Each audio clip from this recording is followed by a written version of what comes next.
Hey everybody, Chris Neidl here. I'm one of the co-founders of Open Air, and I work a lot on our different advocacy missions. And what I'm going to do in today's short video is try to give you kind of a 101 or a basic overview of how to think through the design of CDR support legislation. Now, those of you who are new to Open Air might not know, but a big thing that we do at Open Air is we do policy development. So we form small groups of people that get together and come up with different policy ideas, usually legislation or bills, that relate to supporting carbon dioxide removal in some way on the local, state, and even federal level. Now, I've personally worked on a lot of different open air bills, including the very first, the Low Embodied Carbon Concrete Leadership Act, or LECLA. I contributed to the Carbon Dioxide Removal Leadership Act, both the state and federal versions, the New York City Carbon City Property Tax Abatement Act, the Negative Emissions Tariff in Luxembourg, as well as the California Carbon Dioxide Removal Market Development Act. So what I want to do right now is just sort of share a bit of what I have learned. This isn't the final word at all, but just to give you a little bit of a sort of some perspective on the main components of CDR support legislation that I've learned through working on these bills with other open air members. And you might be in one of these groups right now that's at some stage of trying to think through, how do I create a bill like this where I live, whether it's in a city, state, or country? And you're trying to get a sense of what would this bill ultimately look like? So again, what today is going to be is kind of just a framework for you to start thinking about what would be the main ingredients for that. So consider it kind of a 101. So before we get into the real nuts and bolts of it, I just want to start with some kind of rules of thumb or some basic ideas that are important to bear in mind as you embark on this type of project. First is, what are we talking about when we talk about a CDR support bill or legislation?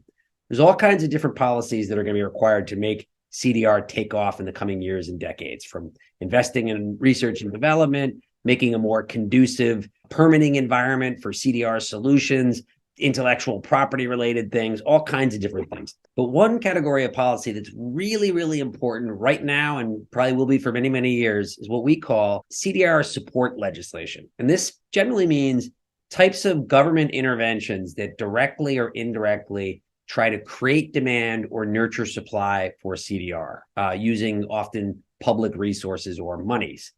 Now, when you start, the first real rule of thumb, I think, is to just start to think at a high level of what is the rationale that you're going to portray for the legislation that you're putting forward to. In other words, why is it that this legislation is important? Or what's the reason for proposing it or ultimately turning into law? Now, there's many different layers to this, and these are not mutually exclusive. Likely, you'll combine some of these as well as other things.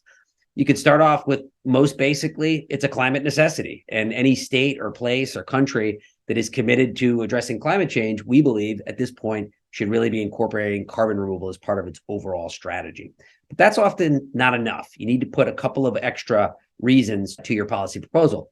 These could be things like capturing an economic advantage. There is enormous economic opportunity that can be seized over time from developing a carbon dioxide removal economy. So this is an important thing to stress in legislation if those opportunities really do materially exist where you are. Other elements of rationale are justice and fairness. This is, again, kind of linked to climate necessity, but in the course of accelerating climate change and causing this problem, there's a lot of inequity or inequalities that are being experienced by certain populations more than others, both on a local level and a global level. So writing that into your rationale, that there's a sort of a moral imperative or a justice element to this, is powerful and really important. Now, maybe a final rule of thumb is that when you think about developing in your policy, you really want to link it to place. You need to think about it not in a vacuum, but where are you? What is it like where you are? And you're going to want to link your policy to where you are. You can't just shoehorn some policy that's been developed in some place and put it whole cloth into your legislature. You need to think of ways to tailor it so that it's a good fit and it's rooted in your context. And we have to think about this at Open Air. We use terms like hooks. So you're looking for things in your environment or in the context that you can link your bill with to enable or strengthen the case for what you're trying to do. And you're also going to be aware of windows, which are kind of like hooks, but those are things that might be happening right now in the news or politically that create opportunities or barriers for your ideas. So you're going to want to be cognizant of what's actually going on right now or what's maybe on the horizon where you're proposing your bills. Now, some of the things or local factors you're definitely going to want to sort of think about are, what are the existing laws and regulations already in place? Many new laws that you write are actually amendments to bigger, older laws. So you're going to want to have a general understanding of what the existing legal or regulatory landscape is. It's also really, really important because sometimes you might write a law and it turns out that it's preempted or prohibited by other laws that already exist. Some nuance in a bill that actually makes what you're trying to propose very, very difficult. We've actually experienced that in open air. We kind of found out the hard way. Other things really, really important is you're just going to really want to be aware of the general social, political, as well as activist landscape in the place where you're trying to develop this bill and push it forward. So what are some of the really, really important priorities? What are some of the really important voting issues or things that really people care about? What is it like politically? Who's in power? Are there certain champions that might be in the legislature that will be important enablers of the policy that you're trying to achieve? And what are the real hot or important issues among the activists or civil society community? What is it that are the local and even global issues that activists and advocates are focusing on? You're going to want to know about those to see how what you're proposing can align, or if what you're proposing might bump into some of those other things. So having a general understanding of the landscape is really, really important. And this also includes, you're going to want to look at, what are the economic realities and aspirations of the place that you live in? Are we right in the middle of a recession? Is there some emerging new economic sector that everybody's excited about? These are things that you're going to want to know about, and you're going to want to see if what you're proposing can be hooked onto those in a really substantive way. And then also the resource base. We know carbon dioxide removal, there's many different ways to do carbon dioxide removal. And some places are more endowed with certain sort of background resources that can enable different forms of carbon dioxide removal. So one place might be rich with basalt or cheap electricity to power DAC, or has a big agricultural sector. You're going to want to know these things to figure out where is it that carbon dioxide removal might actually really connect with the resources of where you are. And so all of this, if it's not obvious, really entails doing some research. So your group should be prepared for doing reading, talking to subject experts. Our groups all the time will email some expert, get them on a Zoom, talk to them for half an hour. That's part of the process. So get prepared to do research. It's actually very rewarding and fun. Okay, so now let's move into these main ingredients that I was talking about. Now, this isn't specifically what goes into a bill in terms of the writing of it or how it's structured. We'll talk about that in a future video. These are more the kind of more higher level fundamental components that, based on our experience, are things that you're really going to want to check off in some shape or form when you're putting together the main blocks of your policy. Okay, so starting with the first one, which is kind of at the heart of it, is really the kind of the main driver or main sort of core of your bill. And these are what we call support mechanisms. So you're going to support CDR, but how are you going to do that? Through what mechanism? What tool is actually going to be used in order to do that? And there's actually a lot of different ways of supporting carbon dioxide removal, and many of them take different shapes or forms in the bills that open air members have already developed. One that's a very, very important one are incentives. These are just different ways, usually financially, but other ways as well, of encouraging the private sector or other actors to invest in or develop carbon dioxide removal solutions. Now, common forms, certainly in the United States, but elsewhere, that incentives take are things like tax credits or tax breaks for CDR developers, as well as rebates. These are direct transfers of money to help buy down the cost of developing or operating or owning forms of carbon dioxide removal. Now, those are often what we think of as sort of more carrots. They're incentives. Now, there's also mandates. These are types of policies that require certain actors to do certain things that would support carbon dioxide removal. So those can be, in broad terms, things like polluter compliance. Many polluters in states that have emissions reduction strategies already or plans in place require polluters to reduce their emissions. Now, sometimes carbon dioxide removal can be part of that. So you can actually potentially look at ways of linking in carbon dioxide removal in these mandates that polluters or sectors already have to comply with in existing laws and regulations. Now, another type is what we call public procurement. This is really popular and a feature of many open air policies. And this is when the government comes in and acts as a buyer of something. It uses its financial resources to actually create early demand or be an early adopter or purchaser of carbon dioxide removal. So many of our bills, like the Carbon Dioxide Removal Leadership Act, both the state and federal versions of it, are procurement bills where the government comes in and they're going to buy carbon dioxide removal from somebody. Now, maybe a sort of a lighter weight, sort of less hardcore version of public procurement are catalytic grants. This is where maybe the government will have a pot of money that'll give out grants to make projects happen. So it's not buying carbon dioxide removal, but it is making a financial contribution to make carbon dioxide removal projects happen in some shape or form. This is an approach that we're actually exploring in the state of Colorado right now. And finally, another type of mechanism are what we could call direct payment schemes. This is where someone develops carbon dioxide removal. It's kind of like procurement, but it's a little bit more broad. They develop a carbon dioxide removal and they're guaranteed to get paid for it, for completing that service over time. Really, really good example of this from another related climate sector, renewable energy, is the German feed-in tariff, which was actually a policy that was adopted broadly throughout Europe. This is where people who developed solar projects or wind projects, as long as they complied with certain rules, they were going to get paid extra for the electricity that they put on the grid. And this type of policy has actually been the inspiration for one really exciting open air piece of legislation called the Luxembourg Negative Emissions Tariff, which was just introduced a couple months ago in November 2022. Now, those are the different mechanisms. Again, you can mix and match these potentially. The whole point of open air is that you don't just sort of cookie cut different policy ideas, but you invent new ones. But those are some good building blocks that you can think about when you're exploring different kinds of support mechanisms. Now, another really important ingredient of a bill that you're going to want to think about are what we call eligibility parameters. So there's a lot of different forms of carbon dioxide removal, and carbon dioxide removal is defined in a lot of different ways. What is your bill saying? What is carbon dioxide removal and what is going to be supported? And there's many different ways that you could potentially look at that. Again, these are going to be very much mixed and matched. It's not that you purely have to go with one, but these are just sort of clear categories that you kind of look at when you're thinking about what you want to come up with. One, maybe the most permissive or broad, is what you could call full spectrum. So any form of carbon dioxide removal, or most forms of it, from tree planting all the way to engineered solutions like direct air capture. Perhaps your bill will have scope for most of the carbon dioxide removal spectrum. Now, another one, which is very popular, this is really the basis of the carbon dioxide removal and kind of most of the bills that we work on, are what we call standards-based eligibility criteria.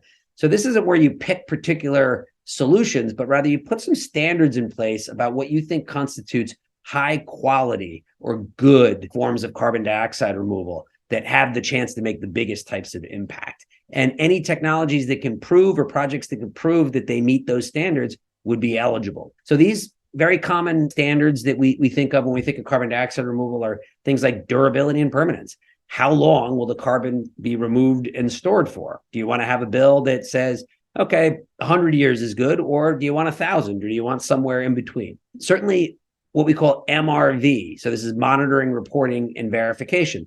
There has to be ways of measuring and confirming that carbon removal and storage is actually happen that we can bank on. So any real good bill is going to want to have some standards around MRV. You can't just come in and say, I'm removing carbon. You have to be able to prove that in a systematic way with proven methodologies. Really important one is do no harm. And you can define that in different ways. That we want carbon dioxide removal, but we don't want carbon dioxide removal that imposes burdens or negative impacts on particular communities or particular places. So generally having some form of defined do no harm standard is something you're going to want to have in your bill. And then another is what we call co-benefits. So all other things being equal, if a form of carbon dioxide removal actually offers other things beyond carbon removal that are good, like jobs or other benefits for the local or state economy, those are called co-benefits. And so some bills might want to really sort of heavily emphasize the presence or the realization of co-benefits right alongside with carbon dioxide removal. Now, another way of thinking about an eligibility criteria, and this is what we saw really particularly with the Federal Carbon Dioxide Removal Act, is a real emphasis on accelerating innovation in the reducing the cost of CDR technologies that are expensive right now, but can become cheap and would be important in the future. And so that's both a rationale, but it's also affects the standards or the eligibility criteria. So something that really is weighted more towards cost reduction of expensive technology and innovation acceleration might not include things like afforestation, reforestation, things that are already quite affordable or rather low cost, but more emphasized towards things like direct air capture or ocean alkalinity or things like that. So you can structure your criteria that selects more for technologies that you want to accelerate and lower the cost of. And then another one that you can really think about, and this is again something that's being explored in Colorado with our group, is linking it explicitly to the local economic base, both existing economic sectors that are important within a place or ones that the place aspires to grow. And you could have it where the carbon dioxide removal that's selected, either it's incentivized this way or it's required that it has to be linked to that. So let's say agriculture or mining or construction or things like that. So that's another way of shaping the eligibility criteria. And again, you don't have to pick one of these. In all likelihood, having some kind of a mix or cocktail of all of them can make for a really good policy. Now, the third major component or ingredient is you have to think about the size and scope. How ambitious or big or long-term is your bill going to be? This has really, really important impacts for its political passability, how well it will be accepted. So just looking at it sort of almost in order of ambition, what you propose in your legislation might be something relatively small and limited, what we might call a pilot or a proof of concept. And the goal here is just to really start getting things going. And this might sound small, but right now, that's a huge victory. So few places actually have CDR support bills. It's very new and novel to a lot of different legislators, as well as activist groups and society at large. So just getting something in that you can later improve upon that would be like a pilot, that we're going to do a 1 year or a 2 year type of program that is going to support certain types of CDR, learn from it, and then reflect on how we might create a more long-term policy.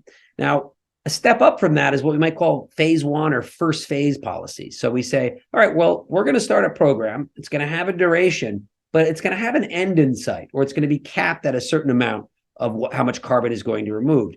And this gives us a larger body of work or sample size, as well as direct carbon removal benefits that we can get going with. So it's a little bit more ambitious, I guess you could say, than a pilot or a proof of concept. You could say that the Carbon Dioxide Removal Leadership Act on the state level kind of fits this category. It basically says this is a 5-year program. We're going to step it up. We're going to learn from it. It's not just a pilot. And then at the end of the 5 years, the legislature has to decide on whether or not they're going to reauthorize it, expand it, and extend it. This has a lot of advantages because it gives you more of an impact. It relates more to some of those goals where, let's say, you want to really, take a lead globally or in the country as a leader in carbon dioxide removal, build a sector. It's a lot more activity and investment that's happening there, but it's also a little bit more politically palatable because you're not signing up for something that's going to be really expensive and really, really long term.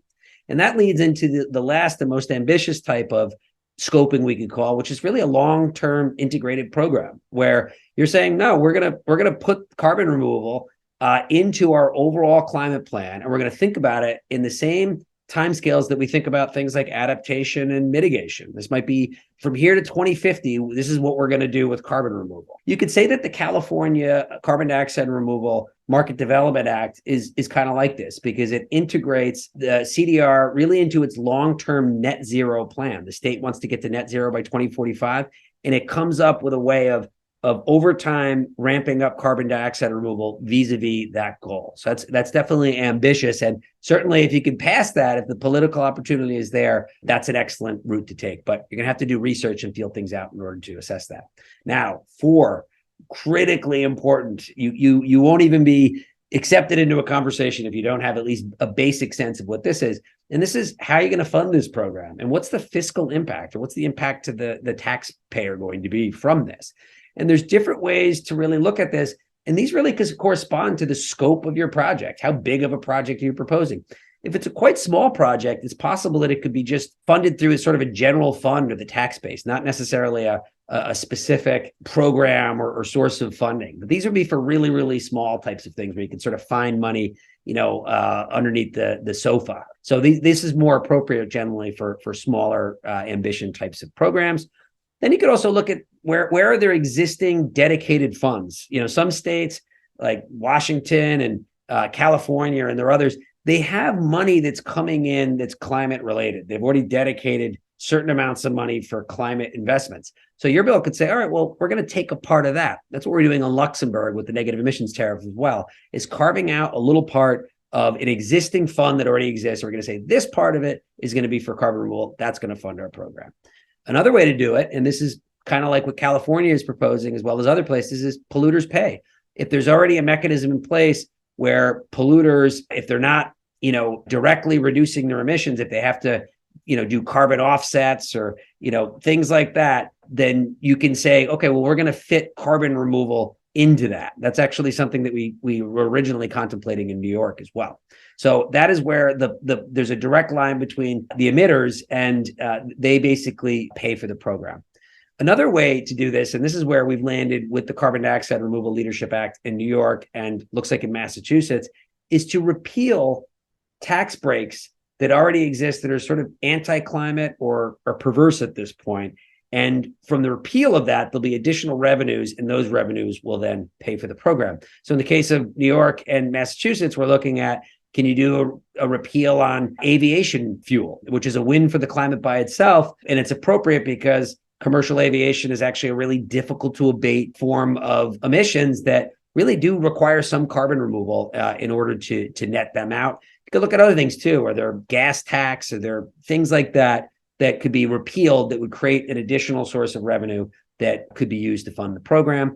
And then you can also finally look at things like special fees. So there might be something where, there's a certain type of economic activity that you're going to put a small fee on. Things like, electricity bills are one ways of doing it. That was the way that the feed-in tariff was paid for renewable electricity. That's the way that a lot of renewable energy funding is funded at the state level. You could, potentially look at ways that, airport maintenance fees, could you add a tiny little fee on that, and whatever is pooled together from that becomes the base of your funding. So those are just some ideas. Again, you could look at variations or combinations of them, but categorically, those are just good chunks to kind of look at when you're thinking this through. Now, the fifth is authority.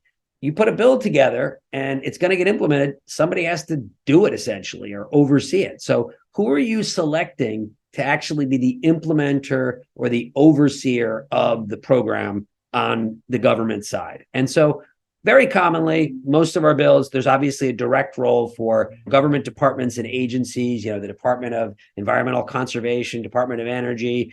You got to look at what you're putting in the bill that might dictate which departments are involved, but often they have the mandate and the resources to run a program like this. And it's good to actually name that, because if you don't, it might get all gooey and become something that you don't want, and have the government will pick a department that might not be best suited for it. Now, the legislature can also play a role, not necessarily in the implementation of the policy, that's not their job, but in oversight. So if there might be a requirement that every year a report has to be submitted to the legislature for a review, that's good practice, good government practice. You could also have things like appointed councils or committees that are either already exist or are purpose-built to run this. So you see examples of this all the time. New York has a climate action council. Other states have things like this. Multiple stakeholders come together, and it's their job to sort of think through, how do you actually implement the state's climate law? Things like the low carbon concrete procurement specification that came out in New York recently. There was a special committee that was from different industry and environmental stakeholders that was put together for that. It's not always great to put together some big new committee. You can, depending on the size of your bill or the scope of your bill. But you can also look at, does your state already have something like that you trust, that you think might be able to do the job? And then lastly, a role for citizens. You can actually put into bills, like we did with the Carbon Dioxide Removal Leadership Act in New York and in Massachusetts, where citizens have to be consulted during the rule-making process before implementation. And this could be, you have sort of roundtables or a listening tour or some form of public comment where citizens are able to actually give direct feedback on how the bill should be implemented, which we actually are quite supportive of at Open Air. And then finally, you're going to want to look at the timeline and key dates. This is really important to put it, because your bill has to start at some time. You don't want to just leave that, sort of open. You should say, we want it to start on January 1st, 2024. And that's going to be a decision based on how big and ambitious. If this is a really complicated bill, it's really, really long term, it involves a lot of different actors, it can't start like in 2 weeks. You got to give some time for them to get ready for that. If it's less ambitious, it might be able to start sooner. And other dates you're going to want to have, if you're putting a review period by the legislature or others, put that in there is a really good idea. And certainly if there's an end to it, at least for a phase, you're going to want to also put that in there as well. Like with the CDRLA, it's 5 years. We put that right in the bill. Add those things. Don't leave that open. You're going to want to put that in there. Otherwise, it might, in implementation, not go the way you want to. So that's basically kind of an overview of the main pieces. And I want to really stress, this isn't the final word. I'm just sharing what our experience at OpenAir, what my personal experience of working on all these types of bills are in many different places in the US and in Europe. So hopefully that's good food for thought, but feel free to tweak and come up with new things. OpenAir is based on an understanding of progress as an evolutionary thing. And that includes policymaking. We love it when there's policies mutate and new things happen when groups of people apply their brains to a particular context to come up with a bill. So hopefully this just gives you a nice frame of reference that maybe gives you a little bit more confidence, a little bit more grist to go on as you and your group start to think through what is your CDR support policy going to be like wherever you live. So thank you. See you next time.